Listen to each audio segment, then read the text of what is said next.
Okay, so today we're going to look at some interesting chord choices that you can use in your chord progressions.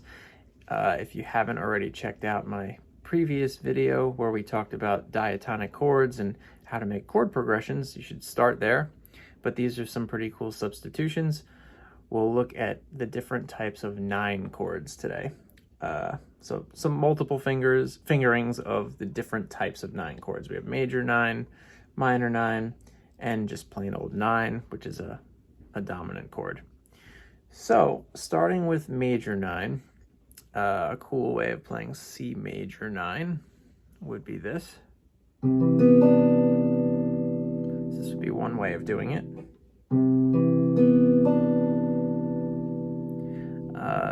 Another option for how to play that would be this.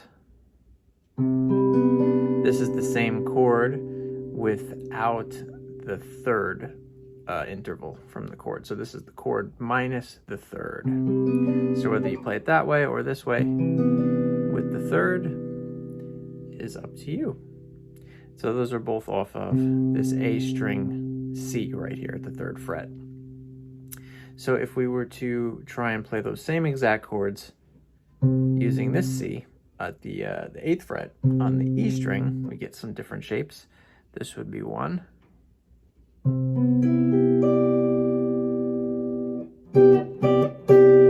that would be the one that does include the third. This one does not include the third.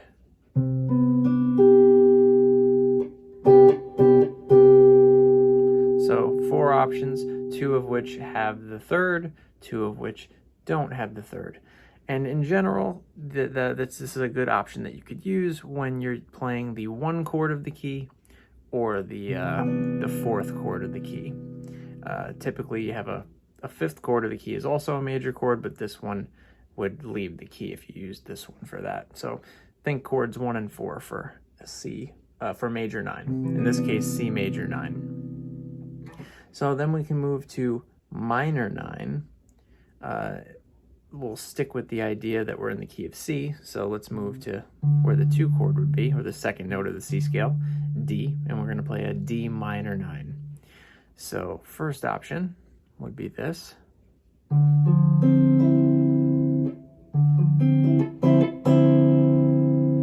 this does include the third, or in this case of a minor chord, the flat third. This would be the same chord without the third included. So that finger is out of the way there. So these are both the same thing. This one has an extra note. This one has 1 note removed. If we were to move to this D up here for minor 9, have this as one option. So this A string in here is muted, that's not being used. And that's with the third, or flat third I should say, included. This is without it. So those are all minor 9 options with and without the thirds. And in general, this is a cool chord that you can use for the 2 chord, or the 6 chord would also be a good spot to put this.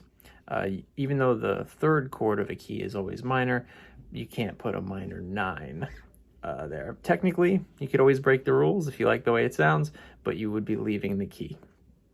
And then the last one we'll look at is the just regular 9 chord, which is basically a dominant chord. So for this one, we're in the key of C. Dominant chords usually fall into chord 5, so we'll go 1, 2, 3, 4, 5th note of the C scale. And this is what a G9 would look like. Instead of using these 2 fingers, some people would bar their 3rd finger there, which allows you to even add in the high E string if you like. But this has all the notes that you need. And this has the 3rd in it, so this has the included 3rd. If we were to not include the 3rd, it would look exactly like the minor chord did that didn't have the 3rd. So we're going to see that the dominant chords without the 3rd and the minor chords without the third are actually the same exact shapes, and you can use those shapes for either one of those. If we were to go to the E string, find this G for dominant 9 chord, we could take a standard G7 chord and just add this pinky in down here.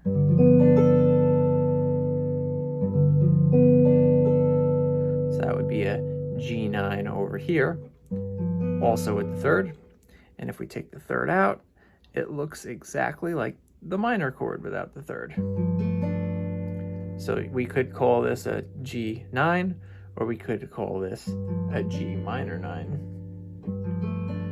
So a bunch of different versions for 3 types of 9 chords that you can put in your chord progressions. The major 9 works nice on the 1 chord and the 4 chord. The minor 9 works good on the 2 and the 6 chord, and the dominant is typically the 5 chord in standard chord progressions. So like a little example, let's say we play a C major 9 on the for the 1 chord.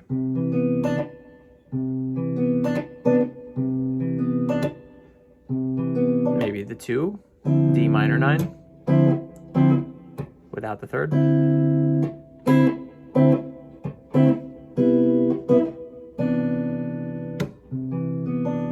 Maybe we go up to the 4 chord. We'll stick with this one. So this would be F major 9. And just to add one more in, we'll add that 5 in. We'll add in the G9. So here's some cool chord options.